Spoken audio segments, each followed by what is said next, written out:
안녕하십니까. 815TV의 윤정두입니다.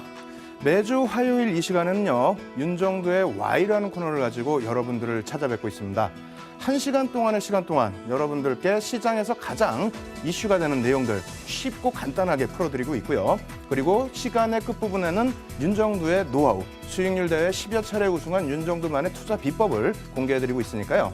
끝까지 시청하셔서 좋은 내용들 꼭 여러분들 것으로 만드시기 바랍니다. 오늘 준비한 내용 첫 번째 순서 진행해드리도록 하겠습니다.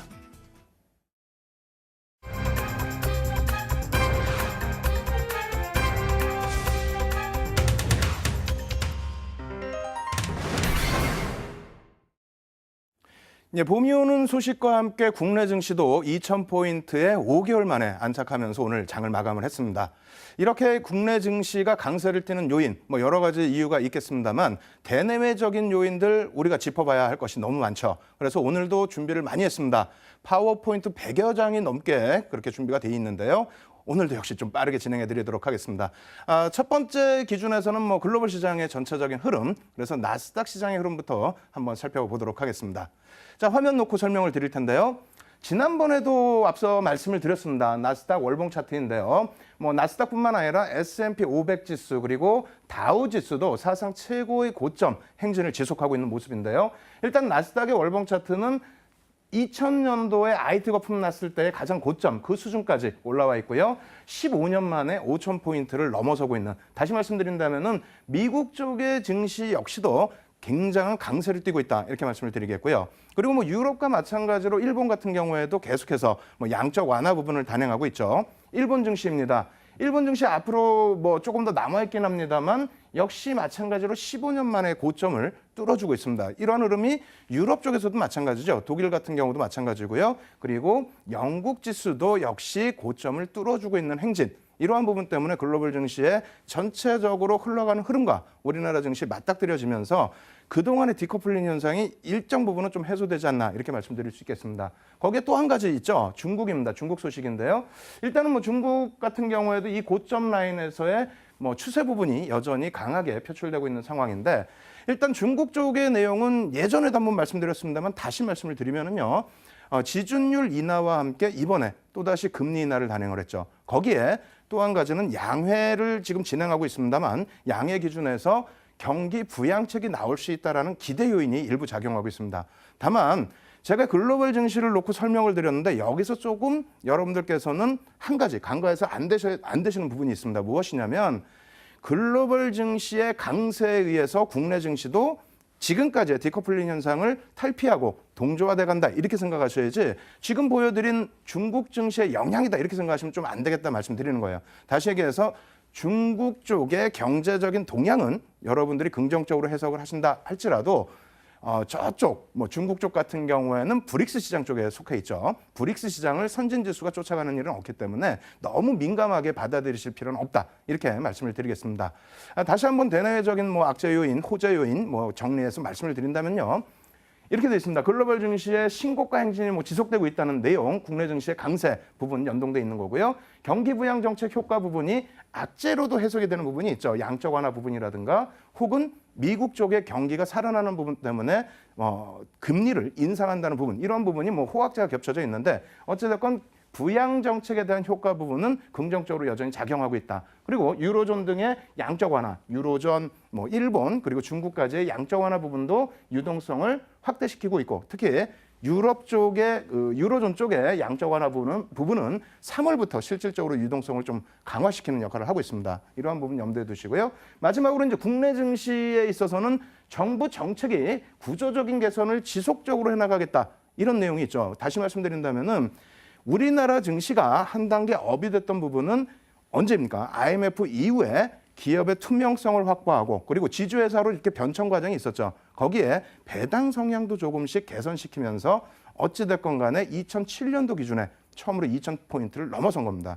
그 이후에 약 8년 동안 멈춰져 있는 상황이기 때문에 이번에 재정부에서 강하게 표출하는 부분은 앞으로는 구조적인 부분을 좀 더 개선해서 국내 시장을 조금 더 강화시키겠다, 이러한 정책 부분이 이제는 가시화되고 있는 그런 시점이다 이렇게 말씀을 드리겠습니다. 다만 앞서 말씀드린 것처럼 중국 쪽에 대한 영향 부분에 대해서는 경기 부분에 대해서는 여러분들이 관심을 갖는다 할지라도 시장 흐름에 대해서는 조금 배제해야 된다 이렇게 말씀드리는데요. 다시 중국 차트 멀리 보면서 말씀드리겠습니다. 일단 가장 단순하게 말씀드리면 중국 쪽의 고점이 2007년도입니다. 이쪽 부분은 뒤에 또 설명을 드리겠습니다만 2005년도에 바닥을 찍고 올라섰어요. 글로벌 증시는 2003년부터 올라섰고요. 연동성이 없었죠. 2005년부터 올라섰을 때 부분은 무엇이냐면은 부의 재분배라는 그런 정책 하에 굉장히 강한 랠리가 이어졌던 겁니다. 그런데 최근 들어서의 흐름은 강세를 띠고 있습니다만 고점 라인을 뚫는 그런 흐름은 아니라는 거죠. 그리고 지준율을 인하했을 때에도 뭐 국내 증시에 엄청난 영향을 미치는 것처럼 일부 어떤 부분이죠? 옆에서 곁다리로 나오는 그런 의견들 때문에 시장에서 많은 분들이 혼란스럽게 대응하시다가 또 손실을 입으시는 경우가 있는데 지금도 마찬가지입니다. 사실상은 뭐 확대돼서 보이지는 않습니다만 이번에 금리 인하 부분이 유동성 강화 때문에 우리나라 증시에 큰 영향을 줄 거다. 그 부분은 정책적으로 좀 한번 고려를 해볼 수 있더라도 중국 증시조차도 사실은 탄력을 받지 못했습니다. 역으로 해석한다면 24개월 만에 경제 성장률 자체가 연간치죠. 7.4% 수준으로 멈춰 있다라는 부분, 이러한 부분이 중국 경제에 조금 부정적인 영향도 일부 주기 때문에 무조건적으로 긍정적으로 해석하고 무조건적으로 중국 증시에 영향을 받는다 이렇게 생각하신 것은 절대 아니다. 이렇게 다시 한번 강조를 드리겠습니다. 그리고 오늘 준비한 부분은 사실은 이 앞부분은 여러분들이 다 아시는 내용이고요. 지난주에 이어서 정부 정책에 관련된 내용 말씀을 드리겠습니다. 먼저 이제 첫 번째 화면 보여드리고 말씀드리는데 사실 저는 이제 예전에 그 파워포인트 만들 때 이렇게 뭐 어떤 분의 얼굴 이렇게 올려놓지는 않았습니다. 그런데 저희 연구원들이 좀 잘 만들어 보겠다고 이렇게 해놨는데요. 중요한 부분은 이쪽 부분이 되겠죠. 2014년 8월, 그러니까 현재 정부의 2기 경제팀이 오픈을 했을 때, 7월 달에 이제 들어왔을 때 그때 내세웠던 내용입니다. 가장 강력하게 내세운 부분 중에 하나인데 정부는 자본시장 참여를 높일 수 있도록 배당을 강화하는 각종 정책을 검토해야 한다. 이렇게 얘기를 했습니다. 이 부분이 실질적으로는 시장에 어떤 영향을 미치겠느냐? 굉장히 중요한 영향을 미칩니다. 원래는 증권 거래세 부분을 인하해 주어야만 시장이 강한 시세 흐름이 나올 수가 있겠죠. 하지만 구조적인 부분을 전체적으로 이렇게 바꿔나가겠다라는 부분도 굉장히 중요합니다. 그래서 시장에서 지금 주총 시즌이죠. 주총 시즌에 M&A와 배당에 대해서 굉장한 관심을 갖고 있는데 일반 투자자분들께서는 배당 부분을 조금 괴리감을 느끼시는 경우가 있어요. 그래서 오늘 시원하게 배당 부분을 풀어드리도록 하겠습니다. 자, 표를 놓고 보시게 되면요. 배당 뭐 다 잘 아시죠? 아시는 부분이지만 다시 한번 설명드립니다. 액면 배당률은 말 그대로 액면가 5,000원 대비해서 뭐 5,000원을 배당한다라고 했을 때 100% 배당률이라고 표현을 하는 거고요. 시가 배당률은 삼성전자 시가 200만 원으로 책정을 해봤습니다. 앞으로 이렇게 간다고 보고요. 200만 원 대비해서 5,000원 배당을 했다라고 친다면은 2.5% 수준의 배당뿐이 안 되겠죠. 2.5%도 안 되겠네. 0.25%인데 조금 제가 수치를 잘못 적어왔습니다. 어찌됐건 이 시가 배당률과 액면 배당률은 좀 차이가 있다. 이 배당이라는 것에 대해서는 여러분들이 간단한 거니까 좀 인식을 또 해두셔야 되겠고요. 이 부분이 좀 어려울 수가 있어요. 배당 성향이란 무엇인가? 배당 성향 부분은 많이 들으셨는데 정확히 모르시는 분들이 많습니다. 쉽게만 이해만 하고 넘어가세요. 당기순이익분의 배당액 곱하기 100입니다. 다시 얘기해서 우리 회사가 순이익을 냈을 때 그 순이익 대비해서 배당을 얼마만큼 하느냐, 몇 퍼센트 하느냐. 100만 원 순이익 냈으면은 뭐 16% 했다. 그러면은 얼마가 되는 거죠? 16만 원 배당을 한다. 이러한 배당 성향을 얘기하는 겁니다. 이 부분이 뭐 최근 들어서는 이제 지난해부터 해서 약간 가중치나 이런 부분이 바뀌었어요. 그래서 이러한 내용이 나오고 있죠. 13년 대비 14년의 배당 성향. 그러니까 다시 얘기한다면 15년도 기준의 배당 성향인데 정부에서 배당을 늘리겠다 했는데 어떻게 삼성전자, 현대차, 그다음에 아모레퍼시픽이 배당 성향이 줄었느냐 이렇게 생각하실 수 있습니다. 이것은 가중치가 조금씩 바뀌어 있는 부분이에요. 다시 얘기해서 예전에는 그냥 삼성전자면 삼성전자의 기준만 잡았는데 지금은 이제 계열사 부분까지. 그래서 배당금은 멈춰 있는데 오히려 증가는 했죠. 증가했는데 밑에 분모 부분이 더 크게 증가하면서 성향이 다소 줄어든 것처럼 보이지만 실질적으로 올해 배당이 상당히 많이 늘어났습니다. 이 부분 이제 조금씩 더 자세하게 말씀드릴 텐데요. 4대 그룹의 주요 주주별 배당금입니다. 복잡하죠? 이 부분은 나중에 자료 다운받으셔서 다시 보시고요.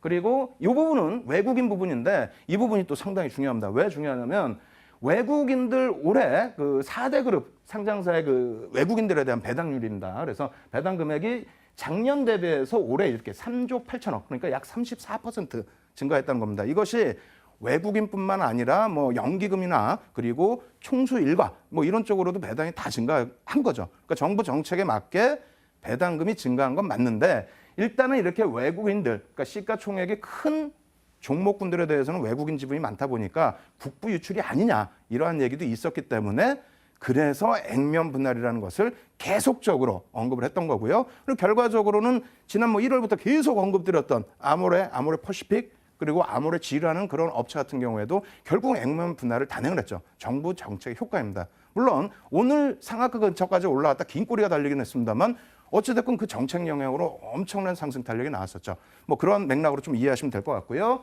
그리고 이 부분은 뭐 외국인들이 송구만 연간 배당입니다. 그래서 말씀드린 것처럼 소액 주주들도 이런 혜택을 받아야 된다라는 부분을 얘기하고 있기 때문에 액면 분할 이런 부분도 정부가 계속적으로 권고를 하고 있는 그런 상황입니다.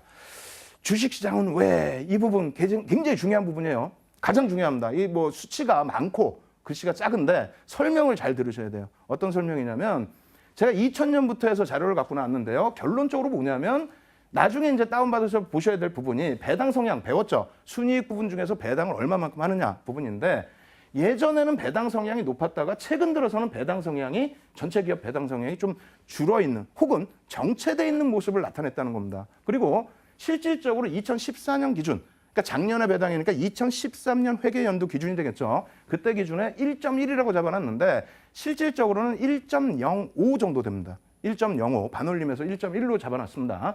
올해는 조금 성향이 확대가 돼서 이 배당 수익률이 1.37 정도 돼요. 그렇지만 아직까지도 뭐 글로벌 시장 대비해서는 좀 낮은 상태이죠. 이 부분을 개선하겠다는 겁니다. 이 부분을 개선하는 거는 어떤 효과가 나는 거냐면 효과 부분보다 앞서 말씀드린 부분은 과세제도 부분을 다시 손봐서 배당을 할 수밖에 없게끔 한다. 이렇게 얘기를 했는데 미국, 일본 쪽의 내용 나중에 815TV를 통해서 무료 교육방송에서 자세히 설명을 드릴 겁니다. 그리고 우리나라 어떻게 되어 있습니까? 2001년도에 폐지를 했다 나와 있어요. 가장 중요한 부분이에요. 2001년도에 폐지를 하게 되면서 15%의 과세 부분이 세율이 없어져 버렸다는 거죠. 그래서 정부 입장에서는 세율도 확보를 하고 또 한 가지는 이 유보율 늘려나가는 부분에 대해서 소득의 재분배, 그러니까 가계소득으로 재분배를 해서 경기를 또 활성화시킨다. 이러한 방침을 가지고 가고 있다는 겁니다. 언제까지? 지금 현재 경제팀이 이어지는 순간까지는 지속될 것으로 보고 있습니다. 그래서 지금 보시면은요, 사내 유보 과세, 조금 전에 말씀드렸던 부분이 폐지가 됐다고 그랬죠? 무슨 얘기냐면 배당을, 이익이 많이 났는데 배당을 별로 안 하고 그냥 회사만 가지고 있다. 그럼 대주주만 좋잖아요, 사실상. 회사가 갖고 있고 그리고 나서 그 부분에 대해서 과세 부분을 이제 폐지하다 보니까 유보율 자체가, 평균 유보율 자체가 어떻게 됩니까? 상당히 높아졌다는 거죠. 이 부분을 이제는 사회에 환원해라. 이것을 좀 강하게. 그래서 예전에는 뭐 유동성만 가지고 시장을 2,000포인트까지 이끌었다면 이제는 이러한 부분에 의해서 외국인들 또 개인 투자자분들까지 더 시장에 참여할 수 있도록 해서 시장을 활성화시키겠다. 그런 내용입니다. 그 부분 다시 이제 표로 나와 있는데요. 같은 내용입니다. 그래서 유가증권 시장, 코스닥 상장 기업들의 가중 평균 이러한 부분들에 지금 뭐 16%, 18% 이렇게 형성돼 있는데요. 이 부분을 점진적으로 늘리겠다. 그리고 정부기관, 이 부분 좀 빨리 넘어갈게요. 정부기관 및 기업 배당 추이인데 밑에 것이 이제 국내 기업들의 배당 성향입니다. 아시겠죠? 그리고 위에 부분은 이제 정부 출자기관이고요. 출자기관은 이렇게 나눠져 있습니다. 우리 뭐 상장돼 있는 한국전력 같은 경우도 있죠. 그래서 정부 지분이 50%, 자본금의 50% 이상이면은 정부 투자기관, 그리고 정부 출자기관 이렇게 나눈다. 이거 좀 이해를 하시고요. 그리고 이 부분은 어떻게 된다? 2020년까지 40%로 증가를 시킨다. 이게 왜 중요하냐? 왜? 이 부분을 지속적으로 단행을 한다는 것은 세수 효과도 있고 시장도 구조적으로 개선을 시키겠다. 그럼 배당주들에 대해서는 지속적인 관심이 필요하다는 얘기입니다. 그래서 뭐 글로벌 시장의 주요 공기업의 평균 배당 성향인데 이러한 부분도 어떻게 됩니까? 타당치가 있고 근거가 있죠. 그럼 이 부분에 대한 공기업에 대한 배당 성향만 늘리는 것이 아니라 국민연금의 지분이 어떻게 되세요? 지금 굉장히 높게 형성돼 있습니다. 그래서 국민연금의 입김도 세지는 시점에서 배당을 지속적으로 늘려간다 이렇게 말을 하고 있기 때문에 이 부분은 꼭 여러분들이 염두를 내두셔야 되고요. 이 부분을 해외 종목, 실제 종목 사례로 살펴보도록 하겠습니다. 마이크로소프트의 배당 사례인데 이것도 너무 길죠. 너무 길죠. 오늘 방송 끝나면 또 새벽까지 무료 교육방송을 또 진행해야 됩니다. 815TV에서 교육방송 통해서 이 부분 말씀을 드릴 텐데 좀 짧게 이렇게 해놓은 부분을 보시면 제일 중요한 부분이 어떻게 됐습니까? 2대1로 액면 분할, 실질적으로는 주식 분할입니다. 주식 분할 단행했고 그다음에 이제 그 주당 8센트에 배당을 했고 이렇게 했는데 결론적으로 주가 어떻게 됐습니까? 액분하고 그러니까 주식 분할하고 배당까지 했는데도 유보율도 좀 낮아졌을 텐데도 그럼에도 불구하고 주가는 오히려 강세를 띠고 있다는 부분입니다. 거기에 애플은 뭐 계속해서 말씀드리죠. 애플 내용 이렇게 있고요. 그리고 결과적으로 이쪽도 배당과 자사주 매입과 그리고 주식 분할 이런 부분을 통해서 어떻게 됐습니까? 급락했다고요? 아니라고 그랬죠. 이거 7대1로 주식 분할한 겁니다. 그리고 나서 50%또 상승. 이 부분이 나스닥의 5,000포인트를 견인한 가장 핵심적인 요인이 되는 부분도 있습니다. 그래서 무조건적으로 뭐 배당을 많이 해야 좋은 건 아닙니다만 전체적인 구조적인 부분을 개선해 나가겠다는 정부 의지가 있는 한 배당주들에 대해서는 관심을 가지셔야 된다. 이렇게 말씀드리겠고요. 그리고 우리나라 이제 현금 배당 10순위입니다. 이거 조금 약간의 문제는 있어요. 어떤 문제가 있냐면 전체 금액 부분이 아니고 현재의 한 주당 지금 시세 대비해서의 배당률이죠. 시가 배당률이 뭐 이렇게 형성돼 있습니다. 그리고 앞서 말씀드린 것처럼 국민연금 지분이 10% 이상인 종목군들에 대해서는 배당 성향이 어떻게 되어 있어요? 지속적으로 높아질 수밖에 없겠죠. 그죠? 그래서 배당주들 관심 가지십시오 이렇게 말씀드릴 텐데 이렇게만 말씀드리면 화내실 거예요. 야, 남들 다 아는 내용이고 포털 검색하면 다 나오는 내용인데 이걸 무슨 교육이라고 하고 있느냐. 다시 정리를 해드립니다. 정확하게 말씀드리면요. 일단 배당주들의 관심을 언제 가지셨습니까? 일반적으로 9월경에 갔습니다. 9월경에 가지신 다음에 배당락을 받으시고 차익 실현하시고 그러고 난 다음 배당락 이후에 또 주가가 눌려있는 부분에서 3, 4월경에 또 배당주를 보는 그러한 시점이 많았는데 지금은 그런 관점이 바뀌었습니다. 왜?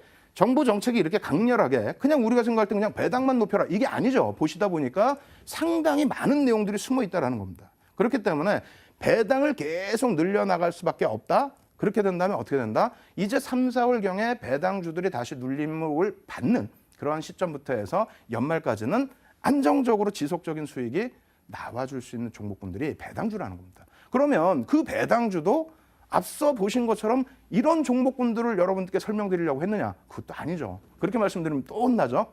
결론적으로는 향후에 한 번 더 보여드리겠습니다만 지주사들에 대한 관심입니다. 아시겠죠? IMF 이후에 우리나라 시장의 건전성을 확보하기 위해서 지주사로 계속 전환되고 있습니다.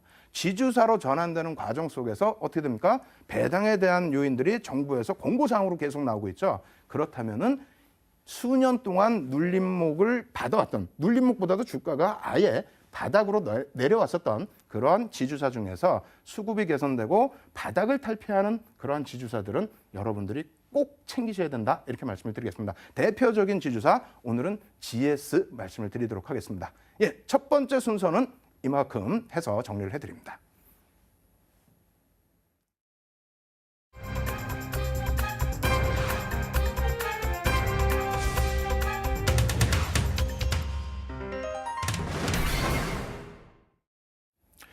예, 파워포인트가 사실은 100장이 넘습니다. 그러다 보니까 여러분들께 앞부분 시간 굉장히 너무 빠르게 막 진행을 해드렸죠. 그래서 막 정신도 없으실 텐데 저도 막 지금은 입이 바짝바짝 탑니다. 그렇지만 어떻겠습니까? 지금 다음 주에도 사실은 정부 정책에 관련된 내용, 그래서 연기금에 관련된 내용을 또 가지고 나올 거고요. 그리고 오늘도 지금 앞부분 시황이라고 해야 되나요? 시황에 이어서 종목, 업종군들도 정부 정책에 관련된 내용들을 가지고 왔습니다. 그런데 내용이 진짜 너무 많아요. 그래서 이번에도 표를 보면서 좀 빠르게 진행을 해드리겠습니다. 가장 시장에서 이슈가 되고 있는 어떤 업종이죠? 건설업종이죠. 건설업종. 건설업종 지금 뭐 상당한 탄력을 받고 있는데 뭐 놓고 보시는 것처럼 바닥 대비해서 업종의 상승률이 29.63%다. 그게 지금 3월이니까 1월 저점 대비해서 29.63%다.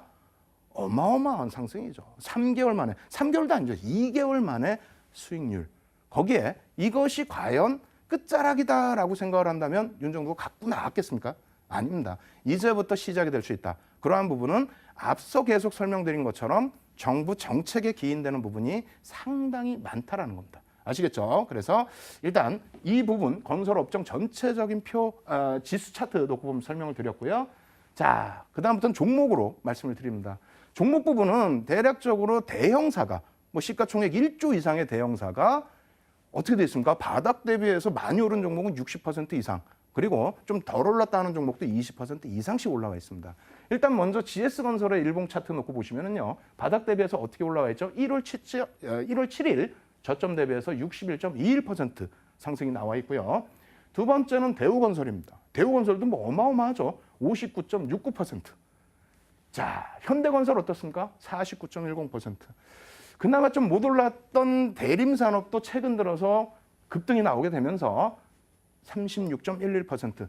마지막으로 삼성물산입니다. 19.92%인데 이 부분에 대해서 참 안타깝게 생각하는 부분은 제가 1월부터 계속 말씀을 드렸거든요. 왜냐하면 뒷부분에도 자세히 설명을 드리겠습니다만 중동 국가들에 대한 부분들, 유가가 하락했다고 해서 문제가 되느냐? 아니라고 그랬죠. 달러와 강세 때문에, 결제 통화 대금의 강세 때문에 유가 하락 부분에 일정 부분은 조금 상쇄되는 부분이 있다. 이렇게 설명을 드렸고요. 그리고 건설주들의 경우에는 또 그런 부분도 있습니다.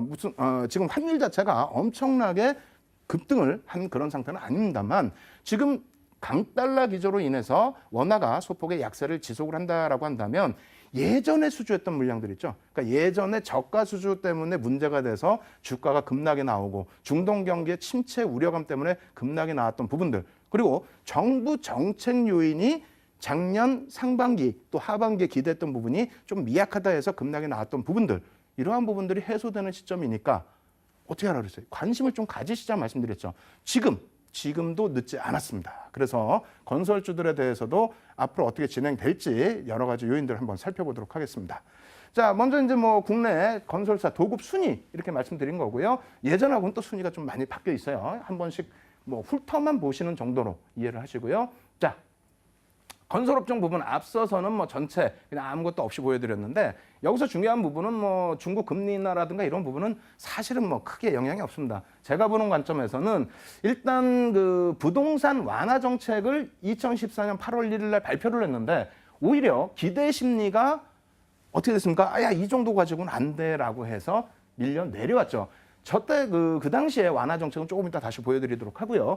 그 이후에 실질적으로 지금 어떻게 되어 있습니까? 부동산 경기가 조금 살아나고 있는 것을 시청자 여러분들께서도 조금 느끼실 겁니다. 어떤 게 있죠? 부동산 3법 통과. 이 부분입니다. 솔직히 제가 그 부동산 관련된 전문가가 아니기 때문에 자세한 설명은 잘 못 드려요. 뒷부분에 표로 말씀을 드릴 텐데 어쨌든 이 부분이 이제 4월 달부터 해서 이제 가시적인 실질 정부 부양책으로 작용될 가능성이 높기 때문에 이러한 강한 건설업종의 상승 탄력이 나온 거고요. 기술적으로도 지금 굉장히 좀 긍정적인 위치에 놓여져 있습니다. 장기 하락 추세 역배열로 놓여져 있던 구간에서 중장기 이평선 위로 주가가 올라와 있기 때문에 그렇다면 다시 횡보 내지는 정배열 구간으로 돌려질 수 있다. 이렇게 말씀을 드리겠습니다. 일단 그 정책 부분 다시 말씀드리면요. 14년도 8월에 DTI라든가 그리고 LTV 같은 경우에 그때 당시 대비해서 그러니까 그 대출 부분에 대해서 좀 완화를 해주겠다라고 한 건데 실질적으로는 큰 의미를 못 가져가 버렸죠. 조금 더 강한 재료를 원했습니다. 그렇게 해서 이제 부동산 3법이라는 것이 2014년 12월 23일 날 국토교통위원회를 통과를 했는데 가장 중요한 게 이 부분이죠. 분양가 상한제 부분을 탄력 적용을 한다. 실질적으로 좀 폐지된다 이런 내용인 것 같아요. 그래서 4월부터 이것이 긍정적으로 작용된다. 그러면 국내 대형 건설사가 사실상 이것만 가지고 진행이 될 수 있겠습니까? 그러지는 않죠. 또 한 가지 놓고 보셔야 될 부분은 지금 이 부분이 박근혜 대통령 중동 4개국 순방 이 부분에 대해서 사실 건설 쪽만 기준을 가지고 가는 건 아닙니다. 사실은 여러 가지 이제 다른 부분도 놓고 봐야 되는데 어찌 됐건 간에 건설 쪽 부분도 중동 하면 어떻게 됐습니까? 건설이죠. 그리고 앞서 제가 분명히 말씀드렸어요. 중동, 야, 원유, 유가가 하락해서 결제 통화 대금 달러와의 강세 때문에 상쇄되는 부분이 분명히 있다. 이 부분 꼭 염두를 해두셔야 돼요. 그리고 저가 수주에 대한 부담 요인도 상당폭 주가에 반영돼 있다. 그렇게 된다면 이번 그 중동 4개국 순방 부분에 쿠웨이트 지금 정상회담 끝냈죠. 이제 사우디인데 이러한 부분에서 조금 더 가시적인 성과가 나와주게 된다면 실적 개선 폭도 기대를 충분히 할 수 있다는 겁니다. 그래서 이제 쿠웨이트 관련된 내용 그런 부분은 뒤에 보여드리겠습니다만 여러분들께서 참조를 꼭 하셔야 되는 부분이고요. 그리고 경제사절단 중에서 건설사 대표적으로 이렇게 다 가셨죠. 이러한 부분도 염두를 해두십시오. 그래서 이러한 내용들이 다시 한번 제2의 중동분까지는 아니다 할지라도 뭐 충분하게 실적 개선폭 바닥에서부터 상승의 모멘텀을 줄 수 있는 요인으로 작용할 수 있다. 이렇게 말씀을 드리겠습니다. 거기에 뭐 이러한 부분 있죠. 성과 부분 1번, 2번 두 가지가 있습니다만 이러한 부분도 어떻게 해요? 무료 교육 방송을 통해서 해드리겠습니다. 자료가 너무 많아서요. 지금 좀 빨리 진행을 해드려야겠죠. 그래서 결론적으로 지금 전체적으로 건설주를 놓고 보실 때 바닥 반등이냐 그리고 역배열 상태에 놓여져 있던 종목을 왜 들어가냐 이렇게 생각하실 수 있는데 역배열 상태에서 이제는 돌렸다는 거죠. 얼마큼? 상당폭 중장기 이평선 위로 주가를 끌어올려줬기 때문에 기간 조정만 약간 나오고 그 숨고르기만 지나고 난 다음에 추가 상승이 충분히 나올 수 있습니다. 왜? 일단은 첫 번째 실적 개선폭에 대한 기대 요인, 두 번째 정부 정책에 대한 기대 요인, 그리고 세 번째 기술적인 부분과 수급, 기술적인 부분에 수급이 들어가죠. 그래서 그 수급 부분의 개선 부분, 이러한 부분 때문에 건설주들은 추가적으로 관심을 가지셔야 됩니다. 그중에서 가장 대표적으로 우선순위로 앞장서서 가고 있는 종목분들이 뭐였죠? 앞서 보신 것처럼 현대건설, 대우건설, 그리고 GS건설, 대림산업, 탑픽 종목들 위주로 먼저 공략의 맥점을 잡으셔야 된다. 이렇게 말씀을 드리겠습니다. 이렇게 해서 정부 정책에 관련된 수혜 업종이라면 뭐 수혜 업종이라고 할 수 있는데요. 건설주에 대해서 전혀 부담 갖지 마시고 기간 조정 혹은 추가적인 탄력이 나올 때 공략하실 수 있어야 된다라는 부분 강조드리면서 두 번째 순서 마치도록 하겠습니다.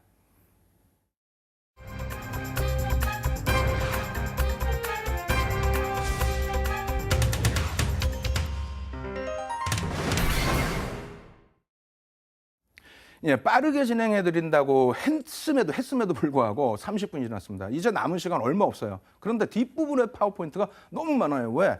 앞부분보다는 시청자분들께서 원하시는 거는 실질적으로 종목이죠. 종목이고 어떤 비법, 이러한 비법을 통해서 내가 바닥에서부터 낚시할 수 있는 방법, 이것을 배우고 싶다. 캔들을 내드리다 보니까 많은 분들이 막 난리가 났습니다. 조금 뭐 저급한 표현을 썼는데 어느 정도 난리가 났냐면 그 무료 공개 방송 때 막 오세요. 교육 방송 때 오셔가지고 선생님 제가 이거요 우리가 배운 거 있잖아요. 해머형 찾았는데 이 종목 어떻겠습니까? 혹은 상승 장악형 지난주에 배웠는데 캔들 2개만 가지고 공략해도 이거 되겠습니까? 저보다도 좋은 종목을 다 발굴해 오셔서 질문을 하시고 또 공개 방송에서 그것을 가지고 같이 공부를 했을 때 그 종목이 결국은 어떻게 돼요? 좋은 또 수익률로 표출이 되고 이러한 부분 여러분들도 오늘 남은 시간 끝까지 청취하셔서 오늘 또 알려드릴 캔들 패턴 여러분들 걸로 꼭 만드십시오. 그리고 그것을 바탕으로 큰 수익 낼 수 있는 종목 스스로 꼭 포착해서 잡아내시기 바랍니다. 자, 지난주, 지지난주 2주 동안 걸쳐서 교육을 했던 캔들 부분에 대한 복습 진행하도록 하겠습니다. 먼저 앞서 이제 우리가 그 건설주에 대해서 공부를 했죠. 건설주 한번 보죠. 월봉 차트 기준입니다. 주봉, 일봉뿐만 아니라 주봉, 월봉에서도 캔들을 잡아낼 수가 있어요. 분명히. 그래서 지난주에 우리가 뭘 배웠습니까? 이 그림이 조금 작아서 안 보일 수 있겠습니다만 지난주에 우리가 배웠던 부분이 장악형입니다. 상승 장악형. 상승 장악형 캔들 기준에서 신뢰도가 별 3개라고 말씀드렸죠. 별 3개짜리에 2개짜리 캔들 중에서 별 3개짜리는 상승 장악형뿐이 없는데 또 하락 장악형뿐이 없는데 건설주에서 그것이 떴다라는 거예요. 그렇게 하게 됨으로써 움직임 폭이 상당폭 나오게 됐는데요. 한번 보시죠. 상승 장악형이 떴고 제일 중요한 건 뭐라 그랬어요? 편입 구간입니다. HTS 혹은 포털에 검색을 해보세요. 상승 장악형 그럼 뭐로 나와요? 이거는 엄청나게 강력한 상승 반전의 신호이다. 어떻게 하라고? 어디서 사라고? 어디서 사고 어디서 손절을 하라고요? 그걸 안 알려주잖아요. 그 부분을 알려드린다는 거예요. 그래서 편입 구간 이렇게 설정을 해놨고요. 그리고 손절 구간 이렇게 설정을 했습니다. 여기서 잘 안 보이겠습니다만 시간이 없도록 짧게 설명드릴게요. 왜 그러냐면 칠판에서 설명드릴게요. 칠판에서. 나중에 저 건설주에 대한 건설 지수입니다. 건설 지수에 대해서 월봉 차트 꼭 놓고 보셔야 되는데 바닥에서 이렇게 떴어요. 바닥에서. 이렇게 떴으면 뭡니까? 우리가 배웠던 해머형의 기준이 됩니다. 바닥이니까 해머형이고 굉장히 강력하게 돌려줄 수 있는 구간이 되는데 그리고 나서 이렇게 떴어요. 또 해머형이 하나 더 떴습니다. 이렇게. 그럼 원래로 따지면 어떻게 될까요? 원래로 따지면 해머형의 매수 구간은 뜬 해머형의 몸통의 하단부터 해서 전 캔들의 몸통 상단까지가 매수 구간이다. 이렇게 말씀을 드렸습니다. 그리고 손절 구간은 이 해머형의 위에도 꼬리가 있을 수 있죠. 그런데 윗꼬리는 무시하고 몸통과 꼬리 부분의 절반 라인을 어떻게 한다? 손절 구간으로 설정하자. 근데 아쉽게도 앞에 뜬 해머형은 어떻게 됐습니까? 손절 밑으로 내려가 버렸죠. 근데 다시 해머형이 생기면서 어떤 모습이 됐어요? 다시 그려드리면 이런 모습이 됐잖아요. 그죠? 그러면 윤정두가 이 부분을 무엇으로 해석을 해드릴 것이냐? 우리가 변형형이라는 걸 배웠죠. 변형형. 다시 얘기한다면 이 부분의 캔들 부분은 이 해머형, 망치형이라는 부분이 하나의 장대 양봉으로도 해석할 수 있다. 다시 얘기한다면 지난주에 배웠던 상승 장악형이 된다라는 부분이에요. 그래서 이것을 해머형으로만 놓고 보시게 되면 편입 구간은 여기고 손절 구간은 여기가 되는데 만약에 이것을 상승 장악형으로 기준을 잡게 된다면 상승 장악형은 어떻게 된다 그랬어요? 몸통 대 몸통, 캔들의 몸통 대 몸통, 그리고 캔들의 절반. 그죠? 그렇게 된다면 손절 구간이 이 정도로 넓어진다는 겁니다. 그래서 여러분들께는 낚시하시는 방법을 알려드리는 거니까 그 낚시하시는 방법을 여러분들 기준점으로 이제 설립을 하시면 된다는 거예요. 이 부분이 어려우시면 뭐 어쩔 수 없죠. 인터넷 무료 방송 또 오실 수밖에 없는 그런 시점입니다. 그래서 너무 그림이 많고 오늘 배워야 될 게 또 상승 잉태 확인형이기 때문에 복습 부분 빨리빨리 넘어가겠습니다. 약이 좀 많이 오르실 거예요. 왜? 이런 종목이 있었나 생각이 되니까. 건설업종 그렇게 해서 29.63% 상승을 했다라는 거고요. 대림산업 어떻게 됐습니까? 우리 맨 처음에 배웠던 망청 떴죠? 망청 뜨자마자 어떻게 돼요? 매수 구간 어떻게 됩니까? 편입 구간. 설정해 드렸어요. 이 복습 내용 보시면 어떻게 편입한다 나올 겁니다. 그렇게 하고 손절 라인 드렸고요. 그렇게 해서 상승률은 34.72%. 자, 그 다음 어떻게 됐습니까? 현대건설 월봉입니다. 월봉. 역시 뭐가 또 있어요? 망청 또 있죠. 해머형. 그렇게 해서 매수 구간 충분히 좋습니다. 월봉 기준에 2달을 매수 구간을 줬죠. 그리고 나서 상승률은 어떻게 됩니까? 46.4661%. 자, 삼성 엔지니어링입니다. 이거 일봉으로 보시면 나중에 배울 샛별형이 일봉을 떴어요. 샛별형 뜨자마자 그 다음날 상한가가 버렸습니다. 대형주가. 얼마나 좋습니까? 이 부분도 역시 마찬가지로 상승 장악형. 지난주에 보여드렸죠. 예제로 편입 구간, 손절 라인, 상승률 바닥 대비해서는 46%. 자, 그 다음입니다. 제일기획의 주봉 차트. 자, 어떻게 됐습니까? 상승 장악형. 조금 전에 말씀드린 내용입니다. 이 상승 장악형에 대해서 이것을 해머형으로 인식을 하셔도 상관없어요. 다만 이 부분에 대해서 이것을 장대 양봉, 변형형의 기준으로 일부 생각을 해주셔도 상관없다. 왜? 여러분들이 정형화되어 있는 것만 생각하시면 안 된다는 거예요. 그래서 어찌됐건 이러한 상승 장악형 혹은 해머형이 뜬 이후에 제일기획의 경우에도 편입 구간 이렇게 드리죠. 그리고 어떻게 됩니까? 손절 라인 드리고 40.62%. 조금 전에 보신 그 손절 라인도 말씀드린 거랑 마찬가지입니다. 해머형의 기준이라면 여기가 손절이 되겠고요. 그리고 이것을 상승 장악형의 기준으로 놓고 보신다면은 몸통의 절반 부분을 손절로 인식하시면 되겠어요. 아시겠죠? 자, 40.62% 상승이네요. LG상사의 월봉입니다. 월봉 역시 마찬가지죠. 완전하게 상승 장악형이 나왔고요. 그리고 나서 편입 구간, 그리고 손절 구간, 그리고 83.92%. 배 아파 죽겠죠? 자, 동원 FNB를 보시면 더 화가 나실 거예요. 어떻게 됩니까? 35.52% 하락한 구간에서 그림이 좀 작습니다만 여러분들 확인하셔야 돼요. 상승 장악형이 떴어요. 야, 저렇게 먼 기간을 보여주면 어떻게 하니? 먼 기간을 보여줘. 이렇게 해서 한번 편입했더니 그다음부터 어디 매도 사인 나오고 하나라도 있습니까? 제 눈에는 캔들 기준에서는 매도 사인 나온 게 없어요. 그러면 어디까지 와 있습니까? 여기까지 와 있지 않습니까? 혹은 이 지점까지. 그게 몇 퍼센트라고요? 상승률이 편입 구간들이고 손절 구간들이고 315%입니다. 조 단위가 넘어요. 이 종목 역시. 물론 이 종목에 대해서는 이렇게 우리가 맨 처음 배웠던 게 뭐예요? 시장 주도주, 수급 부분이죠. 6% 수준의 개인들의 물량이 뺏겨지면서 이러한 상승 탄력이 또 나왔습니다. 두 가지 합쳐서 놓고 보고 그리고 나머지 보조지표까지 놓고 보신다면은 왜 이 수익을 못 냅니까?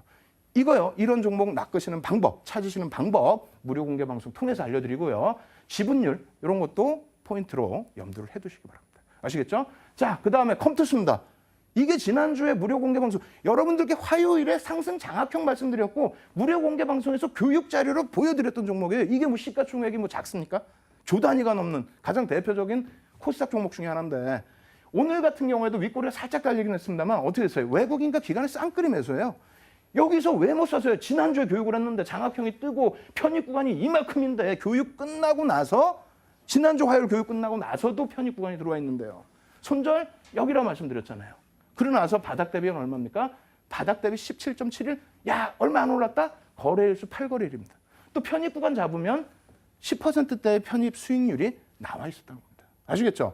이렇게 해서 이러한 종목군들을 여러분들이 잡으실 수 있었다는 걸 꼭 기억하시고 시간이 없으니까 이제 빨리빨리 오늘 교육 내용 알려드릴게요. 오늘 교육 내용은 한 개짜리에서 신뢰도 세 개짜리 뭐라 그랬어요? 해모형 있다 그랬죠. 두 개짜리에서 신뢰도 세 개짜리는 뭐라 그랬습니까? 상승 장악형.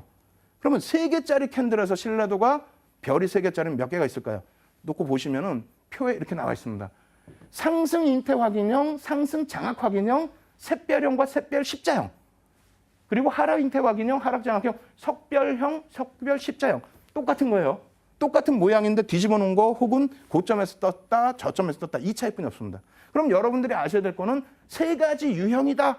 이것만 아시면 되는 거고요. 오늘 기준에서는 상승 잉태형 하나만 해드립니다. 왜?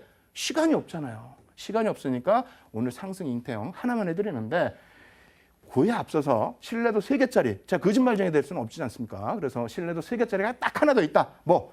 동일 흑삼병형만 신뢰도가 세 개입니다. 그냥 흑삼병형은 두 개예요. 그리고 적삼병도 신뢰도가 두 개입니다. 동일 흑삼병형만 세 개다. 이 정도만 이해하시고 넘어가시고요. 좀 더 깊은 내용은 언제든 무료 공개 방송해드리는 815TV 거기서 배우시기 바랍니다. 모양새는 이렇게 돼 있어요. 모양새는. 그리고 이거를 설명드리다 보면 시간이 없죠. 그러다 보니까 실전 차트를 먼저 말씀드리고 그러고 나서 제일 중요한 매수 구간과 손절 구간 알려드립니다. 아시겠죠? 자, 하락 잉태 확인형 고점에서 떴을 때입니다. 이것도 마찬가지로 하락 장악형 고점에서 떴을 때 왜 캔들 3개짜리 보여주면서 2개짜리 갖고 왔느냐. 이것의 연장선 상이 하락 장악 확인형이라는 거예요. 아시겠죠? 지난주에 배운 겁니다. 하락 장악형. 자, 상승 잉태 확인형, 상승 장악형, 상승 장악 확인형. 똑같은데 위치만 다른 겁니다. 아시겠죠? 자, 이렇게 해서 실질적으로 언제 어떻게 편입하느냐. 그리고 또 하락 잉태 확인형은 언제 차익 실현을 하고 빠져나오느냐. 왜?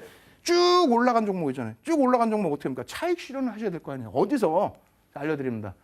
5에서 10거래일 이상 상승하고 3거래일 캔들이 하락이 된 거를 확인하고 별 3개짜리 이게 나와서 전 1거래일의 시가 부분을 깨고 내려가야 됩니다. 이게 확정형입니다. 그렇게 되고 1거래일 몸통을 하향 돌파했을 때 그리고 2거래일 캔들 중심을 저항. 다시 얘기한다면 이 부분입니다. 이 부분에서 원래는 2거래일을 기준 잡아드리는데 실질적으로 여러분들은 1거래일 잡으세요. 왜? 2거래일의 캔들의 몸통은 사실상 작죠. 작기 때문에 1거래일 몸통 큰 거에 절반 부분을 말씀을 드립니다. 이것은 실전 차트에서 다시 설명을 드릴게요. 자, 상승 잉태 확인형은 반대죠. 하락한 이후에 바닥에서 뜬 겁니다. 말이 빠르죠. 어쩔 수 없어요. 5거래일 이상 하락하고 3거래일 캔들이 상승 1거래일의 종가 위쪽으로 올라가야 됩니다. 종가가 몸통 위쪽이죠. 몸통 위쪽으로 올라가야 되고요. 1거래일 캔들 고점을 돌파를 해야 된다. 2거래일 캔들 중심을 지지받아야 된다. 다시 얘기해서 2거래일 다시 한번 강조드리면 1거래일의 몸통 중반. 그것을 여러분들의 기준으로 잡아드립니다. 자, 오사가 뭘까요? 저도 이름을 압니다만 이거는 좀 안 알려드릴게요. 왜? 하락을 많이 해가지고 속이 상하실 수 있으니까요. 어떻게 됩니까? 하락 잉태형 나오고 하락 잉태 확인형이 떴어요. 그리고 난 이후에 그럼 어떻게 됩니까? 밀려 내려오죠. 근데 대부분이 못 정리하세요. 왜? 올라갈까 봐. 근데 올라가더라도 어떻게 해요? 여기를 돌리지 못하는 한, 이 몸통 중반을 돌리지 못하는 한 시세는 하락 추세로 돌아설 수밖에 없다. 그래서 저 고점에서부터 한 번 차익 실현 구간을 놓치시게 되면 39.95%. 또 문제는 여기서 들어가요. 또 낙폭과대라고. 그러는 흐름 없도록 여러분들께서는 중심 꼭 잡으셔야 됩니다. 아시겠죠? 제가 잠깐 견눈으로 시계를 보니까 그나마 조금 시간이 있어요. 숨 좀 쉬고 천천히 해드릴게요. 땀이 다 나는데 D사의 주봉 차트입니다. 예? 내려왔어요. 이제는 중요하죠. 왜? 상승되는 종목을 이제는 잡으셔야 되니까. 그죠?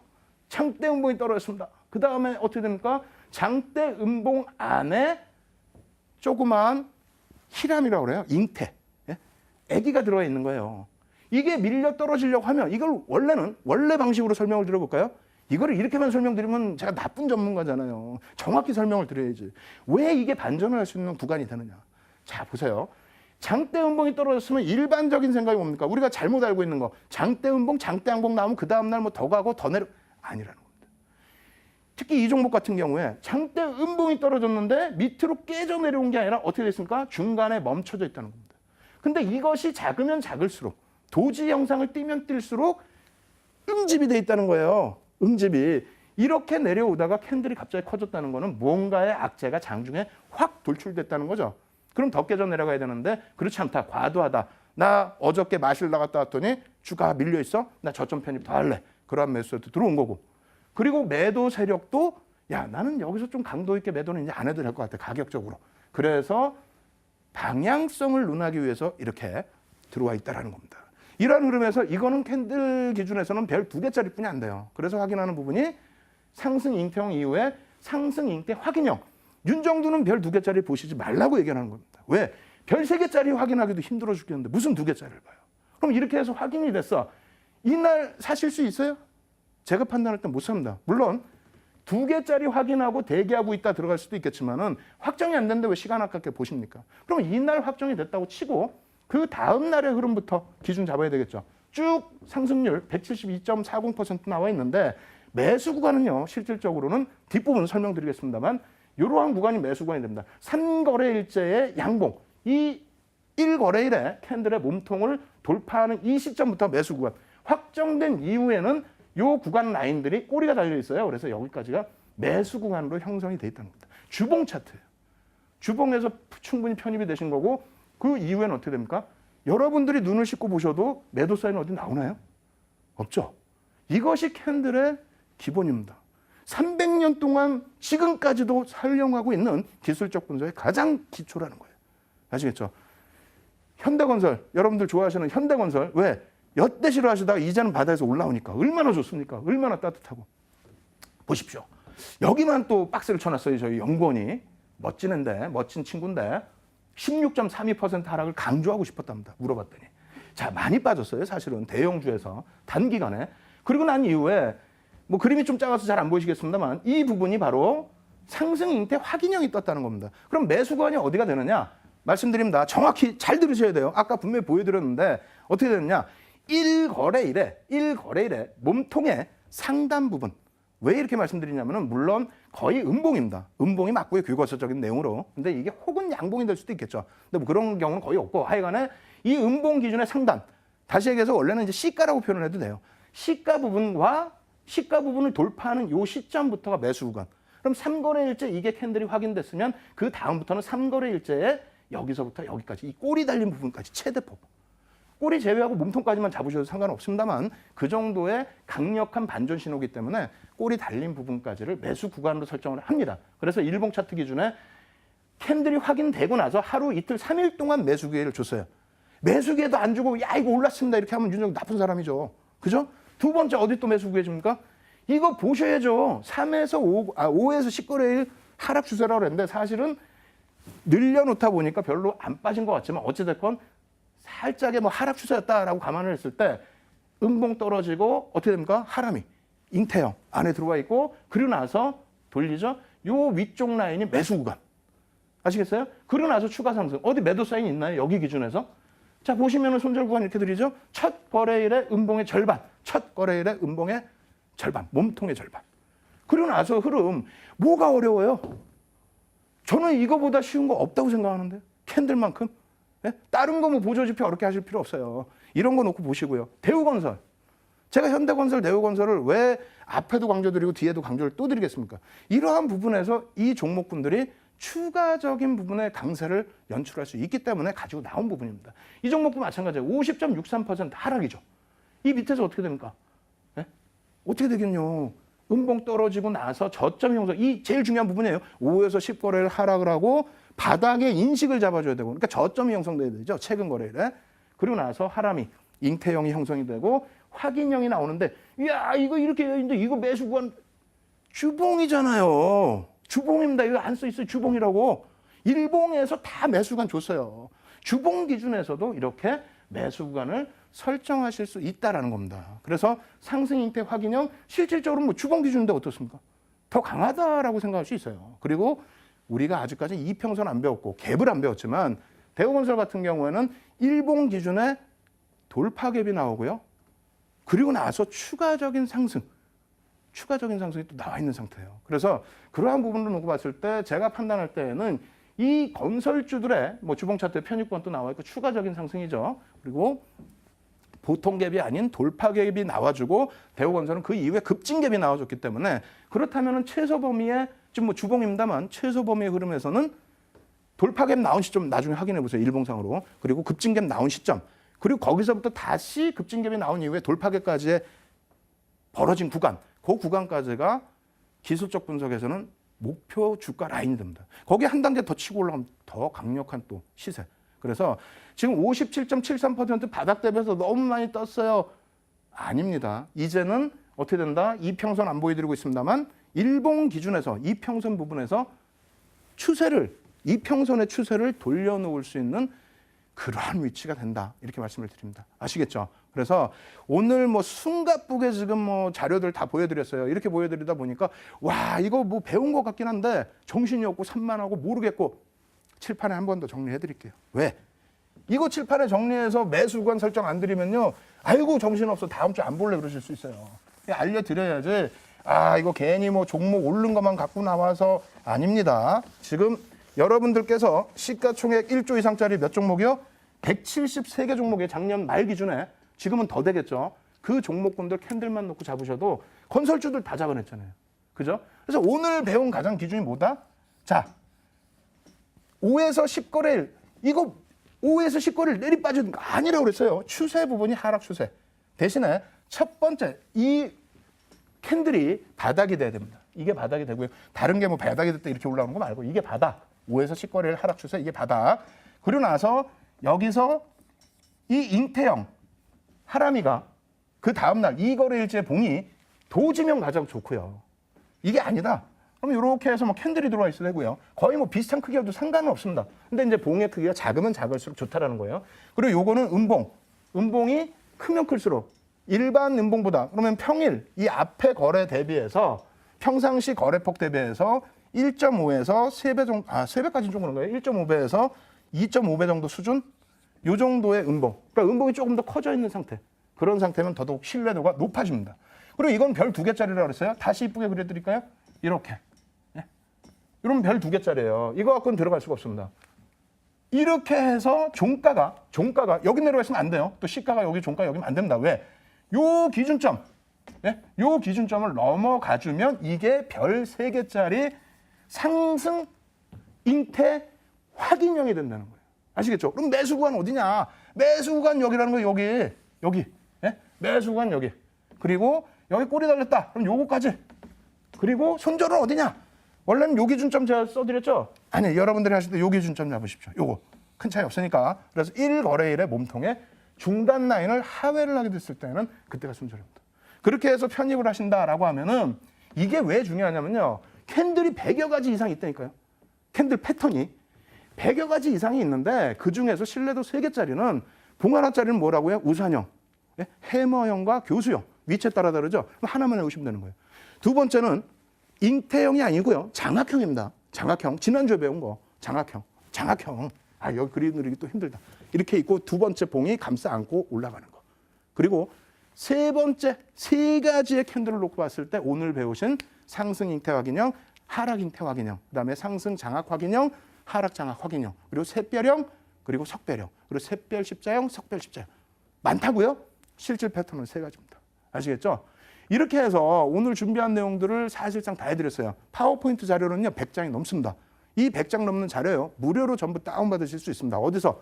파르로 TV 오시면요 저뿐만 아니라 많은 분들이 장중부터 해서 야간, 저 같은 경우 새벽까지 여러분들을 위해서 무료 교육방송 계속 진행해드립니다. 거기서 방금과 같은 종목군들 같이 공부하시면서 그중에서 또 시세가 계속 나올 수 있는 종목군들은 어떻게 하셔야 되겠어요? 그 다음날 포트폴리오 편입하셔야죠. 그러한 낚시하시는 방법 알려드릴 테니까요. 오늘도 방송 끝나면 바로 오십시오. 파르로 TV 오시고요. 11시부터 해서 제가 교육방송 오늘 다 못해드린 거 진행해 드리도록 하겠습니다. 그리고 다음 주에는 보다 알찬 내용으로 여러분들 찾아뵙도록 하겠습니다. 주식 파르로 TV의 윤정두였습니다.